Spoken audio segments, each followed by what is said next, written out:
Yan, nilinaw po ni BIR Commissioner Kim Henares na hindi warrant of garnishment ang inisyu kay Manny Pacquiao kaugnay ng kinakarap niyang tax fraud case.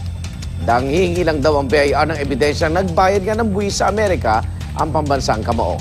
Sa panayan po ng unang hirit kanina, sinabi ni Henares na matagal ang binigyan ng palugit si Pacquiao para ayusin ang pagbabayad ng buwis. Sabi naman ng abogado ni Pacquiao, matagal na rin nilang naibigay ang inihiling ng BIR.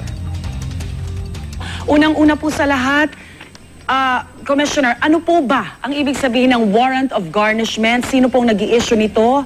At automatic ba na freeze order kapag naglabas ng warrant of garnishment, Commissioner? So first, hindi yan warrant of garnishment. No? The Bureau of Internal Revenue issues a warrant of distraint and levy.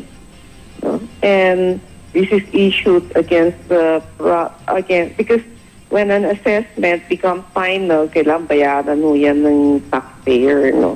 Pag hindi niya binayaran, nag-issue kami ng warrant of distraint and levy para ma-attach ho yung property niya o kaya ma-garnish ho yung pera niya sa bangko, no? Ang nangyayari, sinusulatan namin yung bangko, sinasabi namin sa bangko, itong taon na ito may utang ho sa gobyerno ng ganitong kalaking amount.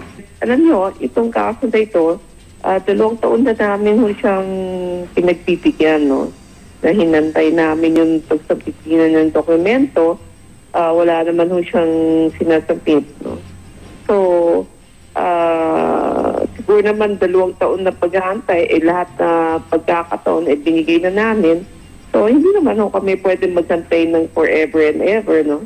Commissioner, anong sinasabi niyo? Hindi po pinapansin ng kampo ni Pacquiao yung mga sulat na pinapadala ng BIR o yung mga hinihingi po ng BIR? Isa lang naman, simple lang naman hinihingi ng BIR. Bigay niyo sa amin yung ebidensya na nag-file kayo sa Internal Revenue Service ng Amerika. Ang hinihingi lang po pala ng BIR ay ang original na receiving copy nung na-file sa Amerika. Meron hubang kopya noon, si Pacquiao?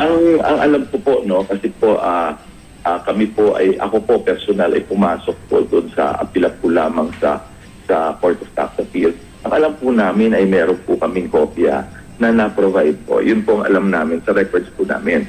Kasi kung tama po yung aming pag-alala, yung pong yung sa top rank po at yung HPO, ay yung top rank in particular ay nag-provide po ng kopya